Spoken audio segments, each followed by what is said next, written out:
Hello, I'm your host, James Dorsey. Diplomats, policymakers, investors, executives, journalists, and academics listen to my twice weekly podcast and or read my syndicated newsletter that is republished by media across the globe. Maintaining free distribution ensures that the podcast and newsletter have maximum impact. Paid subscribers help me cover the monthly cost of producing the newsletter and podcast. Please consider becoming a paid subscriber.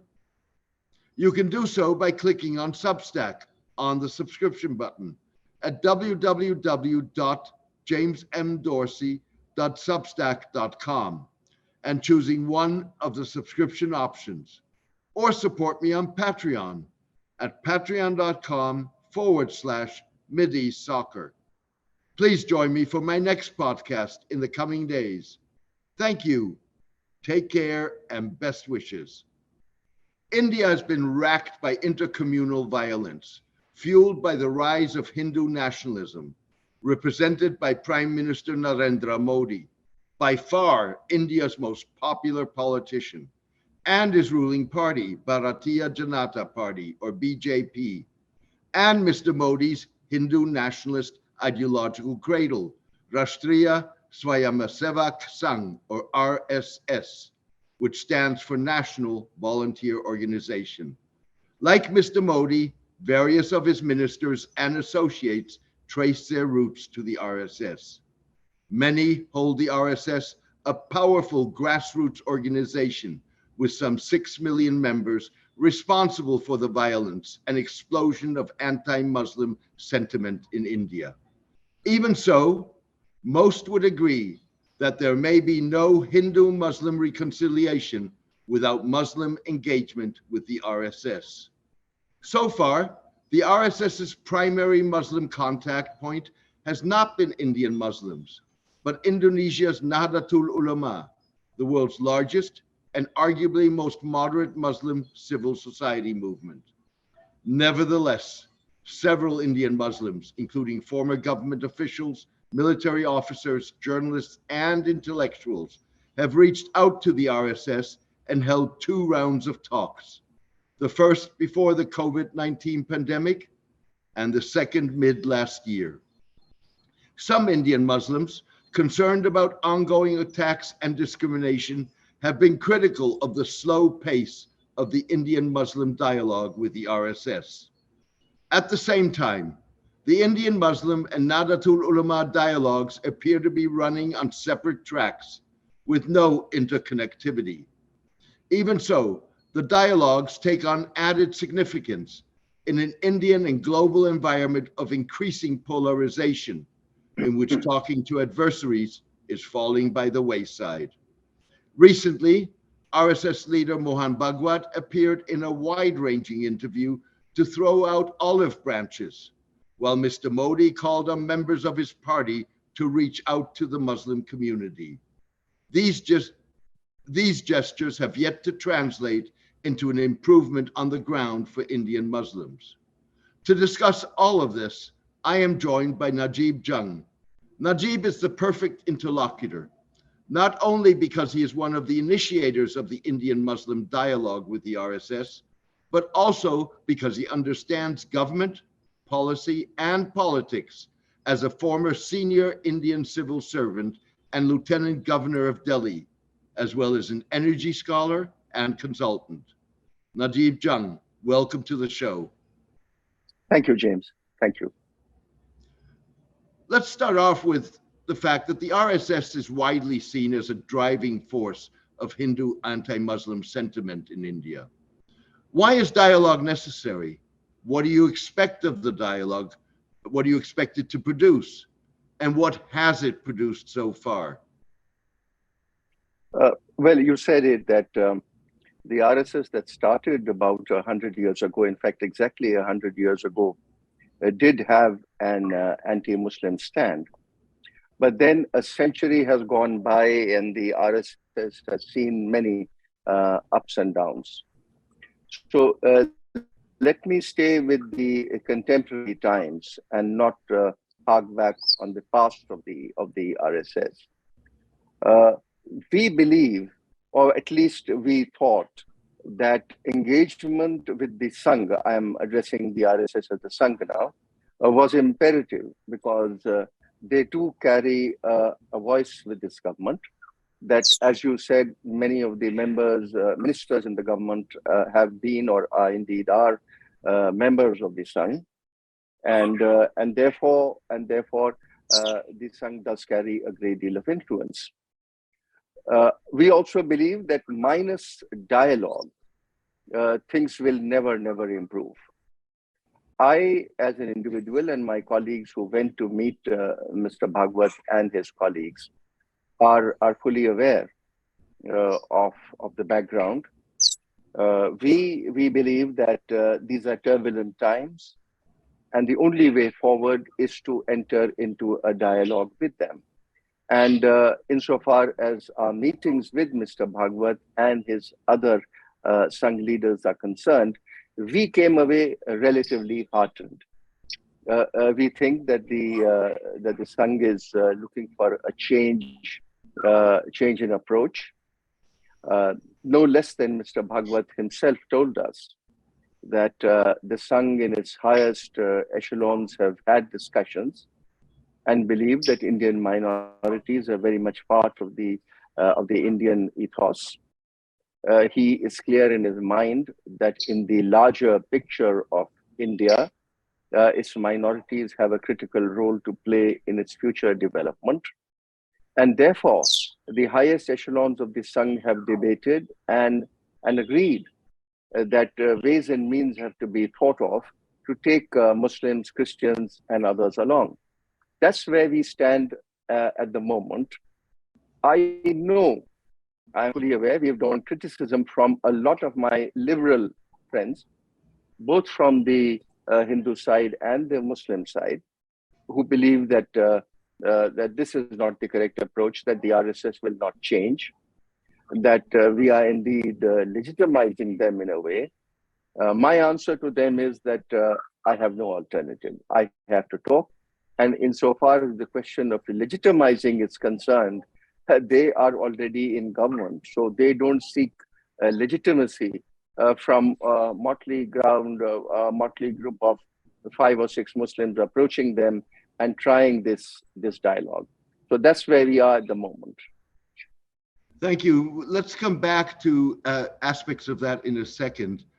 It strikes me that you've met with the RSS twice, once before the pandemic, once after 6 months ago. That pace doesn't convey a sense of urgency, even though many Indian Muslims have a sense that they are under attack and need an easing of tensions sooner rather than later. No, James, that unfortunately, the time lag is because of COVID, that we met Mr. Bhagwat in 2019, August, or maybe September. And he was very gracious. He said that we must continue this dialogue, that I and my colleagues would be his guest in the RSS headquarters in Nagpur. He invited us the following June, but thanks to the pandemic, our dialogue broke off. And it was only last summer, I think it was May or June, when we saw things again getting out of hand, because a lady from the BJP had made statements against the Prophet and his family, and that had agitated a great deal of Muslims. As you are aware, the Muslims are extremely sensitive on the Prophet, peace be upon him. And we thought that that was the right time to re-establish contact with Mr. Bhagwat and continue our dialogue. So I was actually in the United States, and I wrote to him that I want to come back with the same group and meet you. And he was very gracious, and within a month we got time. And this meeting went on for a long time. And after that meeting also, we have met his representatives. So the meetings are not limited just to twice, but indeed 3 times now. RSS leader Mohammed Bhagwat has both condemned anti-Muslim violence and said excesses are understandable and inevitable in what he described as a war. At the bottom line, there seems to be not only a marginalization of Indian Muslims in today's society, but also a rewriting of history in which Muslims are perceived as invaders rather than members of the community. In other words, how sincere is the RSS if it fails to wholeheartedly take steps which it could do at no great cost? James, we are very concerned at these attempts at rewriting history. What is gone is gone. And there are conceptions and misconceptions of what indeed happened. So we can't deny what happened, but there are versions of history that the RSS believes, and there are others who would continue to contest those beliefs. So we are concerned at this repeated attempt by the Sangh and others to try and change and rewrite history, particularly of the time since the Muslims came into India in 1000 AD until the time the British left. So both these time zones are involved. Having said that, on the sincerity of the RSS to continue, I cannot say. That is really up to them. But what I can say is that my dialogue so far does not give me any apprehension that they are not serious. They have their concerns. They have fairly serious concerns, and they carry a lot of baggage, a historical baggage. Like we said, they are 100 years old. They have been taught many things and have come to believe many things, right or wrong. The time it will take to change those beliefs, or at least come to an understanding, is unknown. I mean, I have friends who said that, well, what has happened in 2 meetings? I would say to them, 2 meetings means nothing in an issue like this. It may take me 25 meetings. It may take me a year. It may take me 3 years. I can't say. But the reason I'm progressing and I'm moving ahead is I believe that in due time, they will convince us, because let's understand that there are hardliners among Muslims, and they stand out in your face. There are historical reasons where Muslim majority countries are behaving in a way that is not acceptable in modern democracies. So there is a face of Islam that needs to modernize, that needs to change face, that needs to get away from its hard face, let me say. And what we are seeing in the ISIS or from the Taliban are not the best face to put up. So, and this is something that we in India see every day. We hate the beheadings by the RSS. We hate the beheadings or behavior towards women in Afghanistan. But Muslims are often lumped with that image. There is indeed growing Islamophobia in the world. And so to take you away from the RSS, let me say that we need to also have a fresh look at what the Nahdlatul Ulama are doing at concepts in Islam to bring a new modern face of Islam before the world. The religion, what the Prophet says, Ar-Rahman, Ar-Rahim, there is rahmat, he is benevolent. Allah is merciful and beneficent. I do not see Allah as angry, as carrying a sword beheading people. He is a Rahman. So that aspect of Islam has to be brought out. And if I look back and I see the life of the Prophet, I truly believe that he was a great human being that walked the planet in his time. And nowhere has the Prophet taught of hatred. He has always spoken of love.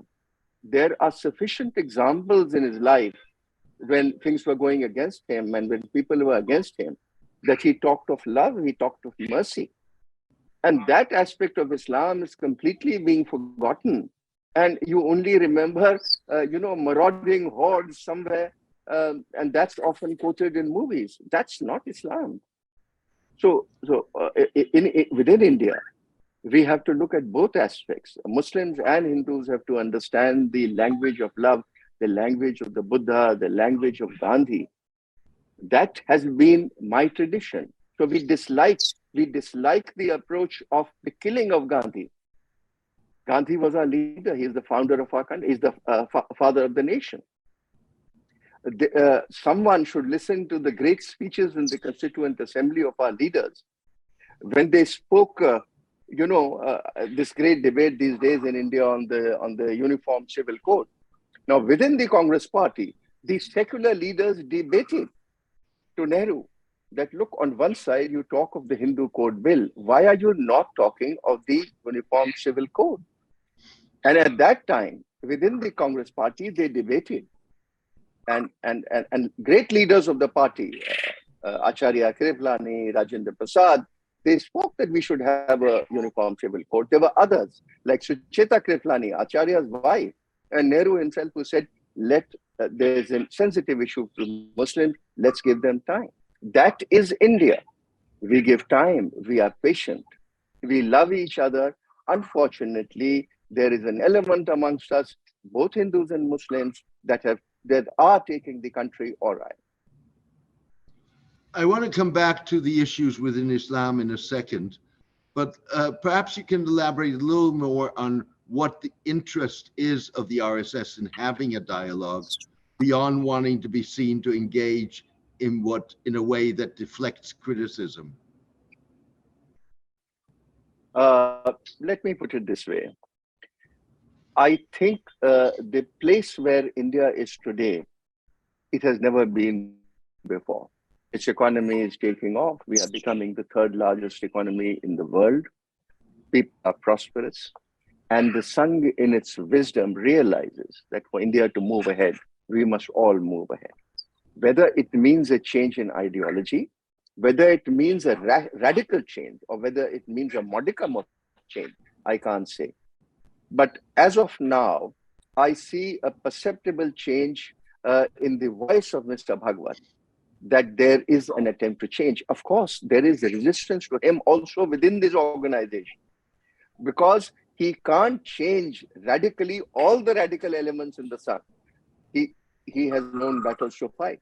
I would give him that space and be patient and believe in him that over time, we hope to improve. Once relations start improving, once we get the monkey of partition off our back, once the Hindu radicals and the Muslim radicals understand the message of peace and love, then the RSS or the Muslim organizations will change.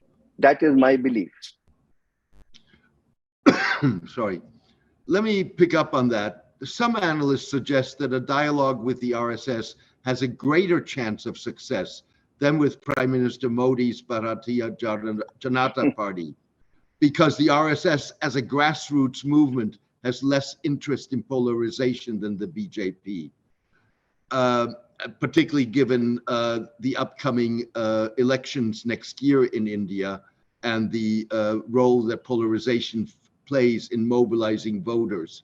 Would you agree with that analysis? Yes. Look, winning power in India is an awfully difficult exercise. It is physically very demanding. It is financially extremely expensive. And the BJP is not in the business of altruism.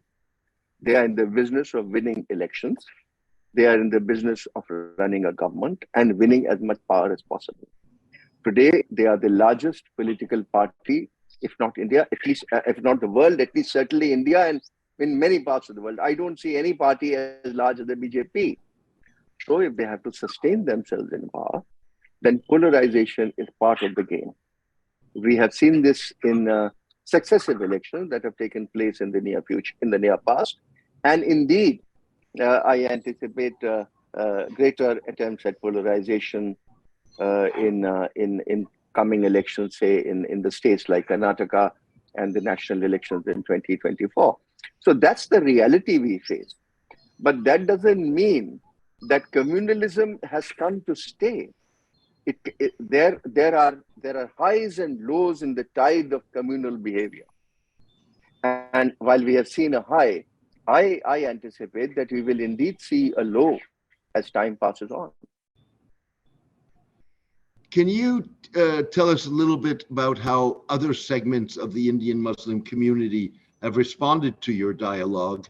And what could the community, particularly religious leaders and scholars, do to support the dialogue? James, this is very interesting. Uh, of the lots of WhatsApps and emails and letters that we have got, not only me, but all my colleagues, uh, we have, I would say, easily 90% support from the Muslim masses, as indeed the non-Muslims. We have been criticized by a section of Muslims and a section of non-Muslims, and I put them as very radical secular liberals who believe in giving no quarter to any element of communalism that they see within the RSS. But 90% have supported us. They said that there is no way, there's no reason why we should not continue, because there is no other way ahead. In terms of the Muslim clergy, we approached the Deoband school, we approached the Nadwa school, we approached the Jamatul Ulama Hind, and we have universal support from all of them. It's indeed very pleasurable to see that no one has said that please do not dialogue. Would that support go as far as them joining you in the dialogue?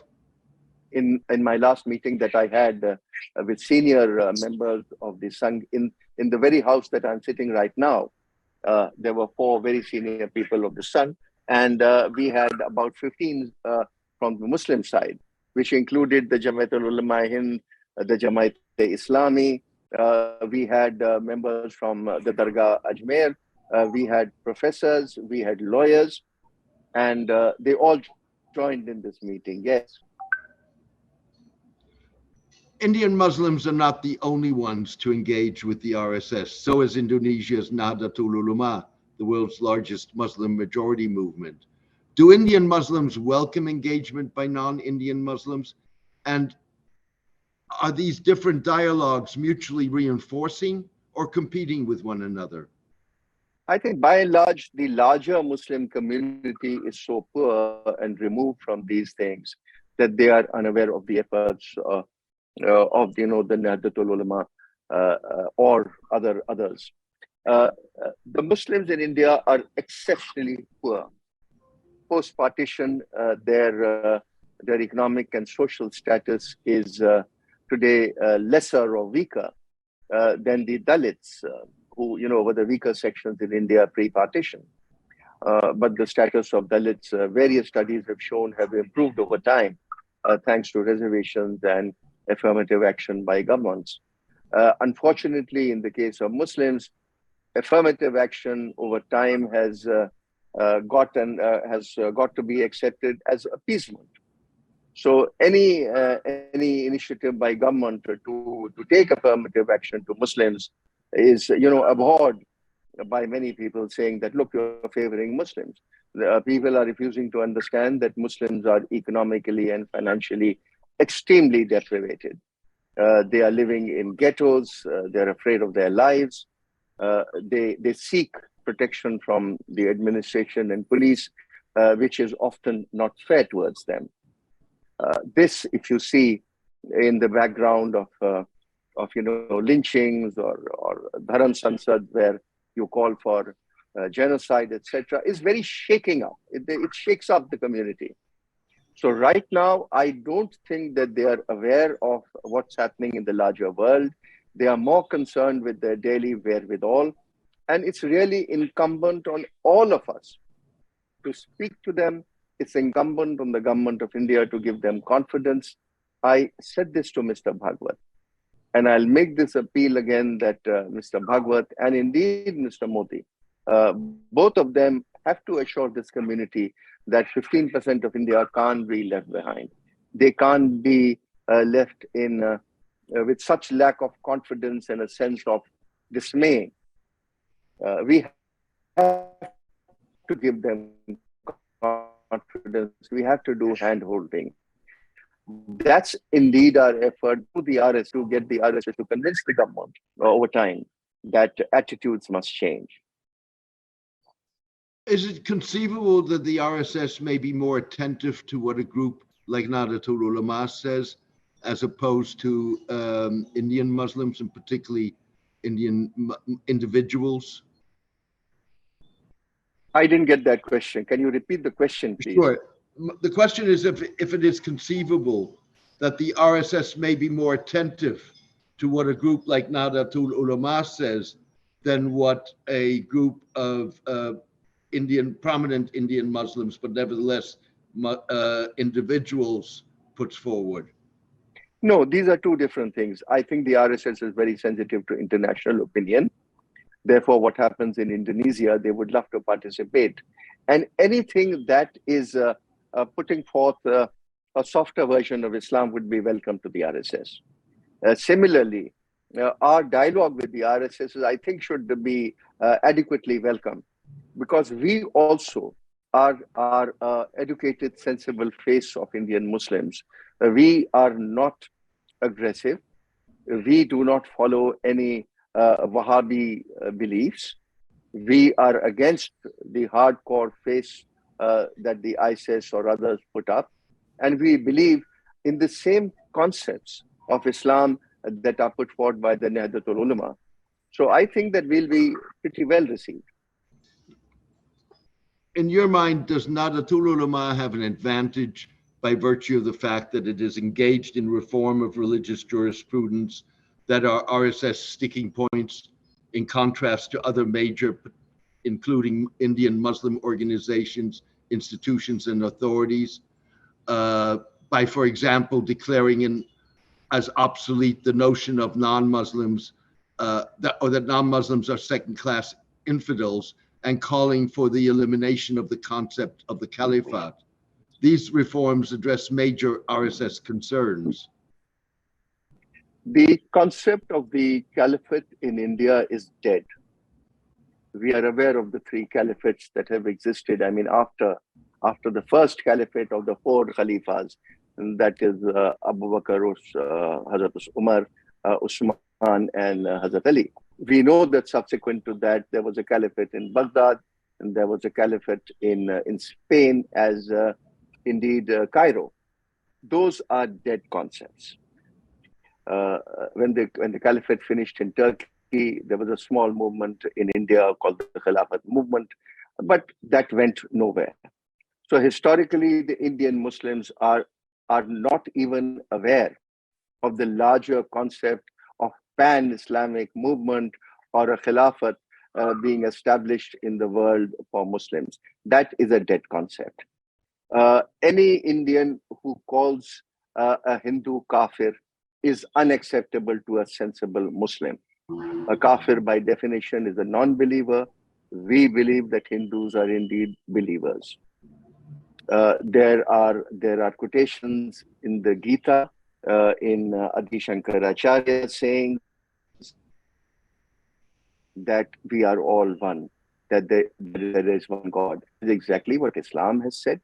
That is also what Hinduism says, and Islam, of course, goes on to accept the people of the book as you know, the larger family, which is the Christians, the Sabians, and the Jews. So I think that the concept of reviving a caliphate doesn't even exist in the Indian Muslim mind. The Indian Muslim is interested in living in peace and harmony. He is not interested in his nationalism being challenged. He has stayed behind in India. There are soldiers, there are civil servants, there are policemen. They will lay down this life for this country any day. And so I think the time has come when Hindus and Muslims have to move along and remove misunderstandings. And that, James, is our effort with the RSS. They have misunderstandings vis-a-vis Muslims. Muslims have misunderstandings vis-a-vis Hindus. Those are the issues we need to remove in double quick time. And that's our effort.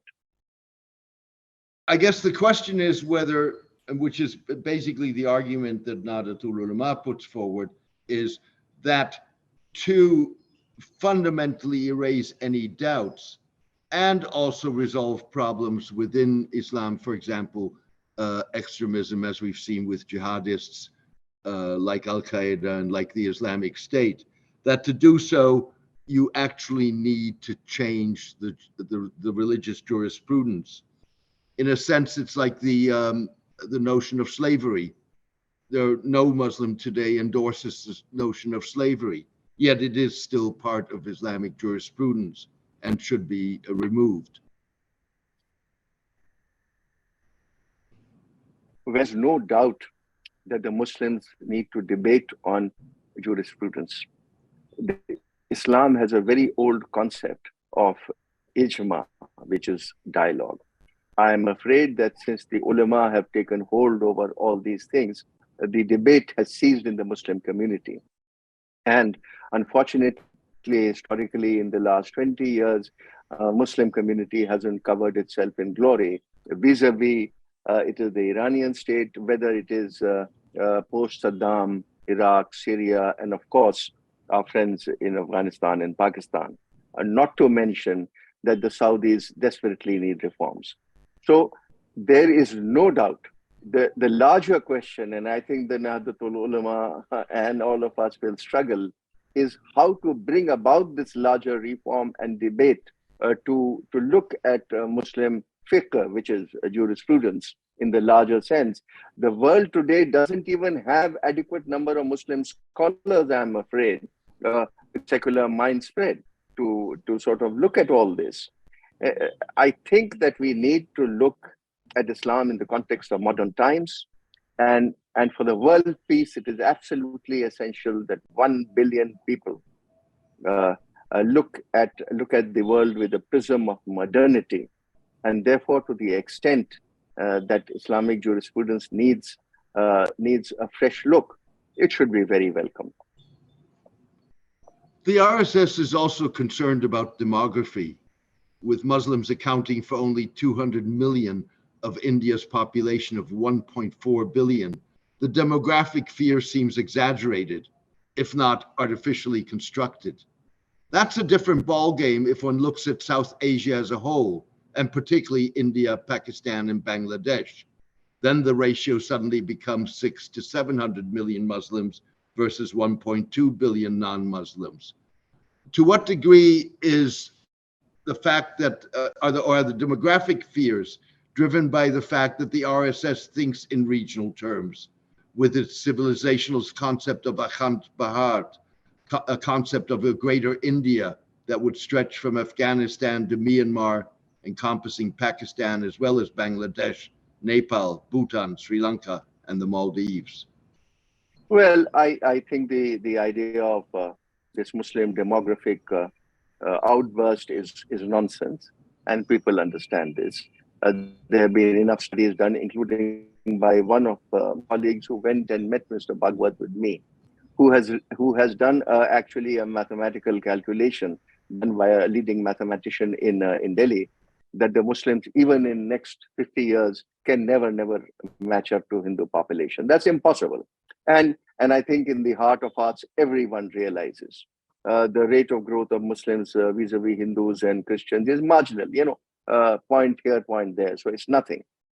I of course think that the concept of the larger Hindu Rashtra, or what we call Akhanda Bharat, is something which the RSS had dreamt of. They have often spoken. But I would imagine, and I can't say for a fact, but I would imagine that in their heart of hearts, they know that it's easy to talk and it's easy to write about, but it's not going to happen. You have said that there are issues that are easy to resolve with the RSS and issues that are more difficult. Which issues are easy and which are more difficult? Some issues raised by the RSS are very easy to resolve because I think they were actually more or less non-issues in the present context. The one concern that they have is that they are called kafirs by Muslims, and we explained to them that this is not done by sensible Muslims. Of the 14% in India, not even 13.9% would call Hindus kafirs. Hindus are our brothers. Kafir by definition is a non-believer, and indeed the Hindu to us is absolutely believer. This reference to being believers comes from the Gita, from sermons from the Adi Shankaracharya, the belief in one God, and so there is no question of the Hindu being a kafir. If someone calls him a kafir, it's a sign of being illiterate, a fool, and unacceptable to larger Muslim community. That's one. They are very sensitive on the issue of cow slaughter. And we explained to them, because, and rightly so, because the cow is a very, very holy animal to all of us in India. She is a symbol of love. She's a symbol of motherhood. She gives us milk.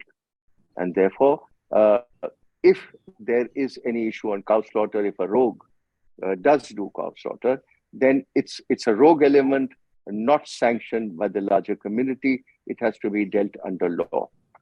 Cow slaughter is illegal in India, except in some states where customs still allow them to slaughter a cow, and that indeed has been accepted by the government of India. But in the larger context of India, we do not accept cow slaughter. The most sensitive issue, I think, which will need very labored dialogue, is the question of mosques, because the larger Hindu community does believe that the Muslims destroyed a large number of mosques, and they should be given back. And Muslims actually would resist that. Now, that would require a lot of debate and dialogue and understanding. From the Muslim side, there's a big concern. There have been lynchings. There have been these Dharam Sansads calling for genocide. There are leaders within the party who have spoken language that is not entirely, shall I say, parliamentary. Those have to be curtailed. So these are the smaller issues. The larger issue, like I said, will be just one or two. And over time, I think with dialogue and consistent dialogue and understanding, we'll be able to overcome them. That changes exactly the idea why we entered into this dialogue. We are fully aware that there are smaller issues, and we are fully aware that there will be much larger issues. And it's only through dialogue and understanding that Muslims on both sides, including the hardcore on both sides. Look, it's very easy for me and you to come to an understanding. But there are radical elements. And let's not deny that all communities have radical elements. Perhaps the percentage of radical elements has enhanced over time.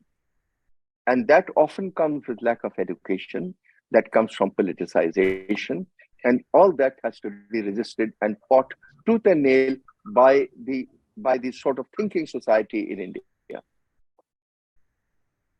Nahdlatul Ulama's goal in its engagement with the RSS is to inspire a Hindu equivalent of its interpretation of Islam as humanitarian, pluralistic, and embracing the Universal Declaration of Human Rights unambiguously. Is that realistic? Absolutely realistic. I think the Muslims in India are completely prepared for that.